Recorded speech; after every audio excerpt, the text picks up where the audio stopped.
Story 1. The House That Never Sleeps. This story was sent by a viewer, and it happened some time ago. Clara had always dreamed of a quiet life away from the hustle of the city.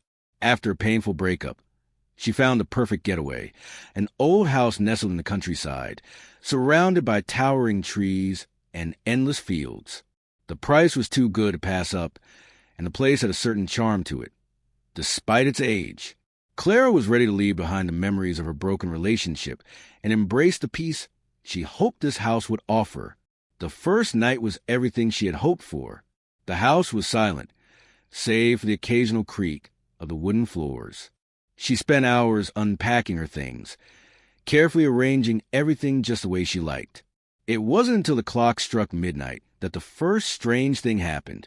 Clara was sitting in the living room, reading a book, when she heard a soft thud from upstairs. At first, she thought it was the house settling. Old houses do that, right? But the sound repeated itself, and it wasn't like the usual creaks of an aging building. Suddenly, the light in the room flickered, plunging her into near darkness. She jumped up, her heart racing.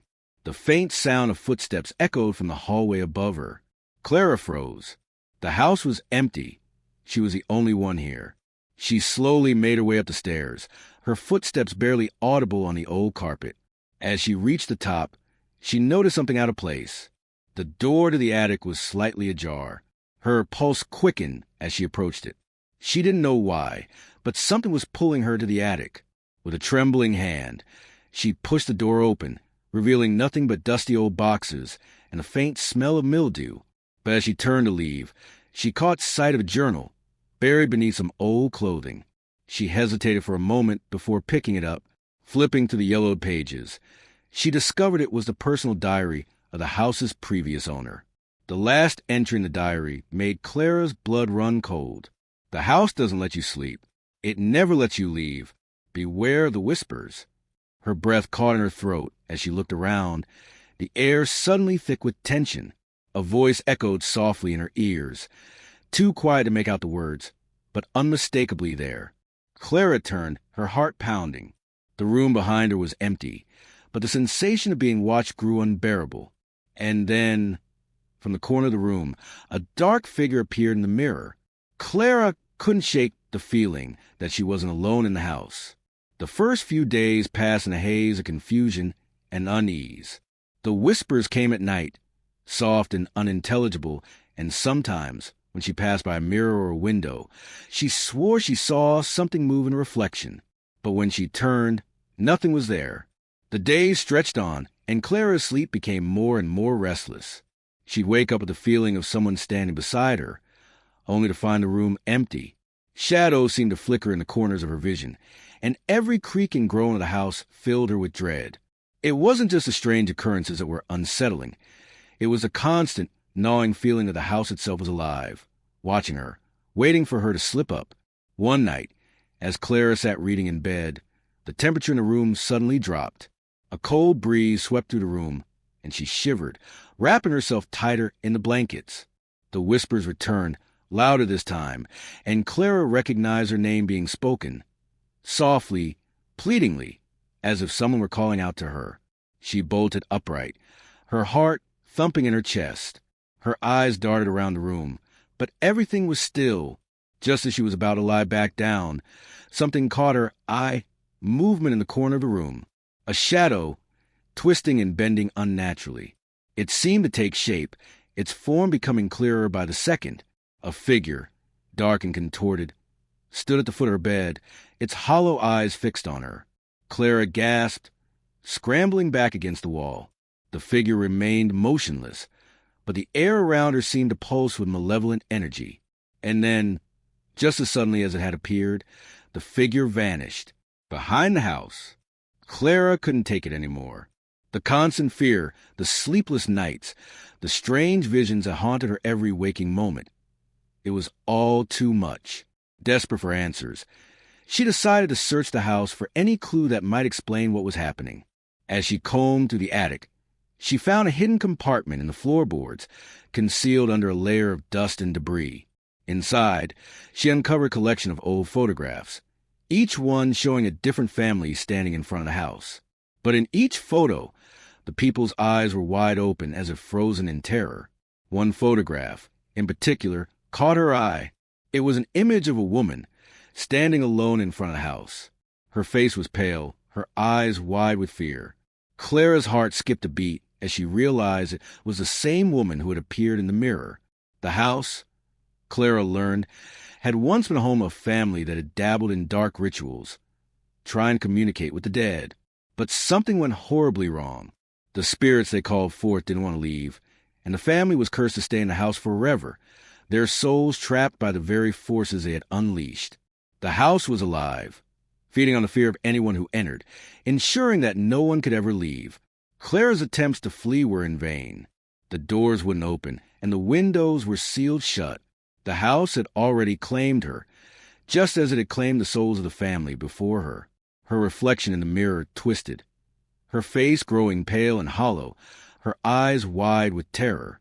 The last thing Clara saw before everything went dark was a figure in the mirror grinning back at her. And then silence. The house had claimed its newest victim. Story 2. The Haunted Forest. This story was sent by a viewer, and it happened some time ago. David had always been an outdoor enthusiast. Hiking, camping, exploring. Nature was his escape from the chaotic world.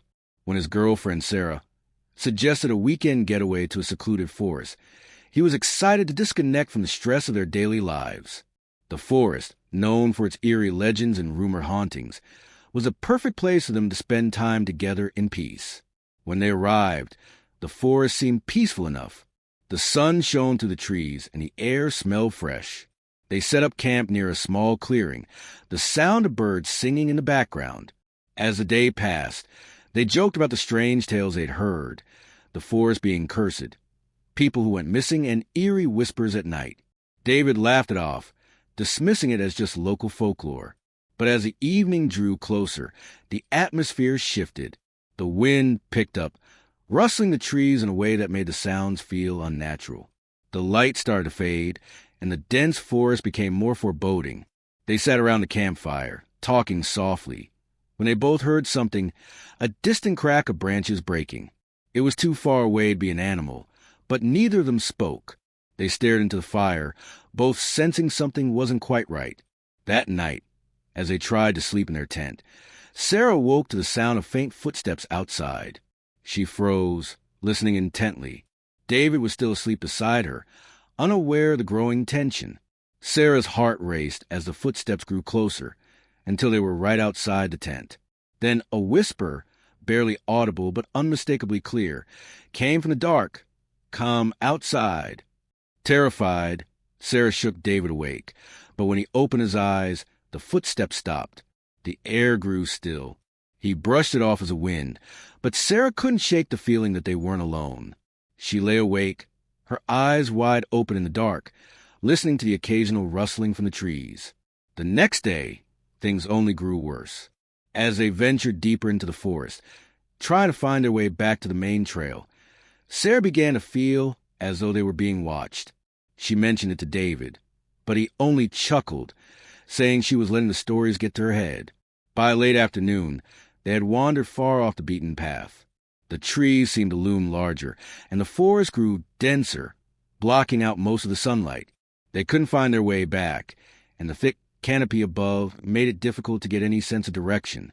The deeper they went, the more disoriented it became, as though the forest itself was closing in around them. As dusk settled, the forest grew unnaturally quiet. No birds, no rustling of animals, just the oppressive silence. The hairs on the back of Sarah's neck stood up as she noticed something strange, a symbol carved into bark of a tree. It was an intricate, ancient design, almost like a warning. She mentioned it to David, who seemed more intrigued than concerned. As night fell, they set up a second camp, far from where they'd been the night before. This time, however, sleep was impossible. The forest felt alive. Every whisper of the wind, every creak of the trees, sounded like it was coming from someone, something unseen. They both heard the footsteps again, circling their camp. Each time they checked, no one was there. Around midnight, Sarah heard her name, faint but distinct, coming from the darkness. "Sarah," the whisper called. She looked at David, but he was asleep. The whisper came again, louder this time. "Sarah, come closer." Horrified, Sarah stared into the darkness, her breath catching in her throat. The air seemed to grow colder, and the forest seemed to pulse with an energy that made her skin crawl. Then, to her horror, she saw it, just beyond the tree line, a figure standing motionless, watching them. It was too dark to make out details, but the outline of the figure was unmistakable. The figure didn't move. It just stared. Sarah called out to David, but when he woke up, the figure was gone. "It's just your imagination," he said, trying to comfort her. But Sarah knew something was wrong, something far worse than just a figment of her mind. The next morning, the forest felt even more oppressive. They couldn't find their way back, and every turn seemed to bring them deeper into the unknown. Desperation set in as Sarah realized that they were completely lost. The feeling of being watched intensified, and the whispers in the night before became more frequent, more insistent. As they walked, Sarah began to notice something even more disturbing. Small objects scattered around the forest floor, broken branches arranged in strange patterns, rocks placed in circles, and more of the cryptic symbols carved into the trees. The forest was not just haunted, it was alive, and it had been drawing them in. They stumbled upon a small clearing, and in the center, they saw something horrifying, a group of old, decayed wooden statues. They were crude, human-like figures, their faces twisted in expressions of pain and terror. Sarah couldn't look away. These figures seemed wrong, like they were watching them, following their every move. Suddenly, the air grew thick with the unmistakable sound of footsteps, slow, deliberate, and closing in. The forest seemed to shift, closing in on them from all sides. Panic set in as Sarah and David turned to run, but the trees were no longer a path. They were a maze, twisting and turning in impossible directions. The shadows grew longer, stretching as though they were reaching out to them. In a frantic bid to escape, David pushed ahead, pulling Sarah along. But the forest was too strong, and the further they ran, the more disorienting it became. It wasn't just a forest anymore. It was something darker, something that claimed everyone who entered before them. As they rounded a bend, they were stopped dead in their tracks. Before them stood the figure from a night before, but this time it was not alone. Dozens of figures, all twisted and contorted, emerged from the shadows. Their eyes were hollow, their movements jerky, like puppets controlled by unseen strings. They reached out toward David and Sarah, their cold hands grasping at their limbs. David turned to run, but as he looked back, the figures in the woods weren't following them. They were already surrounding them, closing in with every step. The last thing Sarah saw before everything went dark was the figure in the front, its hollow eyes staring straight at her, its mouth opening wide, whispering just one word: "Stay." Story 3. The Mirror's Curse. This story was sent by a viewer, and it happened some time ago. Emily had always loved antiques, but when she stumbled across the old mirror at a local yard sale, she felt an undeniable connection to it. The mirror was large, its ornate frame beautifully carved with intricate patterns of vines and faces. Though it had clearly seen better days, with cracked spider webbing across the glass and the paint chipped in places, something about it felt familiar. The seller, an elderly man with a knowing look in his eyes, warned her that the mirror was special and that it had a dark history. But Emily, not one to believe in old superstitions, brushed off his words and bought it for a reasonable price. When she set it up in her bedroom, she marveled at how it added a touch of elegance to the room. It was the perfect piece to complete her decor. The first night with a mirror, however, was unsettling. As she lay in bed, Emily glanced at it out of the corner of her eye. The reflection in the mirror didn't quite match the reality of the room. There was a slight distortion, like a shadow flickering just beyond the edges of the glass. She chalked it up to her imagination and tried to sleep, but every time she closed her eyes, she felt the pull of the mirror, as though something was watching her from within it. The following morning, Emily woke up early to find her reflection in the mirror staring back at her, but there was something wrong. Her reflection looked off. The smile on her face was too wide, the eyes too empty. She blinked, but when she looked again, everything seemed normal. "It's just stress," she reassured herself. I need more sleep. But the unease lingered. As the days went by, strange things began happening around the mirror. Objects near would occasionally shift, as if moved by an invisible force. Emily would leave the room and return to find her belongings out of place. But the most disturbing phenomenon was the mirror itself. Her reflection grew more distorted with each passing day. At first it was subtle, a flicker of movement when she was still, the way the reflection would sometimes hesitate before mirroring her actions. But soon, Emily noticed something far worse. When she was alone, the reflection in the mirror began to behave differently.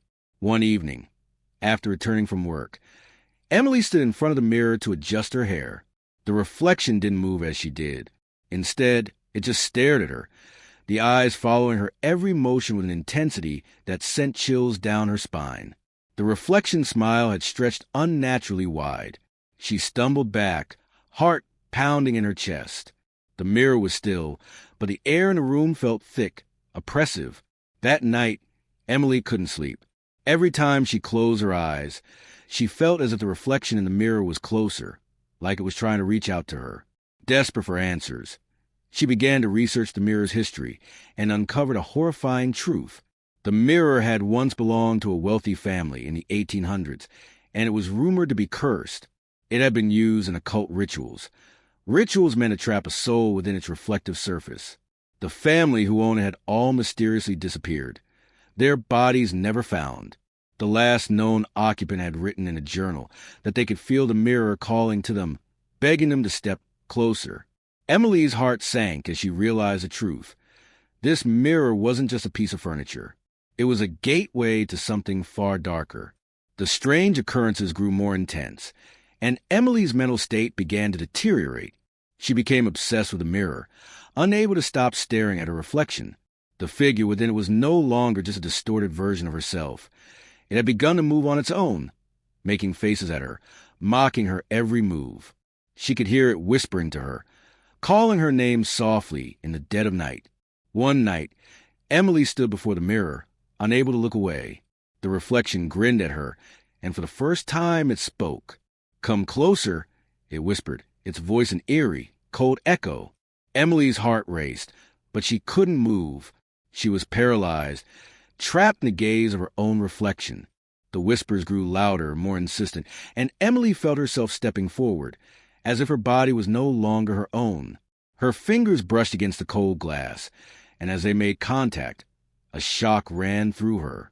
The reflection in the mirror suddenly jerked its head back, its grin stretching impossibly wide. Without warning, the reflection grabbed her hand, pulling her toward the glass. She screamed, but her voice was muffled, drowned out by the low, sinister laughter coming from the reflection. Emily tried to pull away, but the glass was no longer a solid surface. It was soft, like the skin of something alive. With one final tug, she was sucked into the mirror. The world around her went dark, and she felt herself falling, spinning through an endless void. When she opened her eyes, she found herself trapped inside the mirror. Her reflection stood before her, grinning with malicious delight. It was no longer her reflection. It was a thing that had taken her place. The last thing Emily saw before everything went dark was a reflection of her own face in the mirror, staring back at her with hollow, lifeless eyes.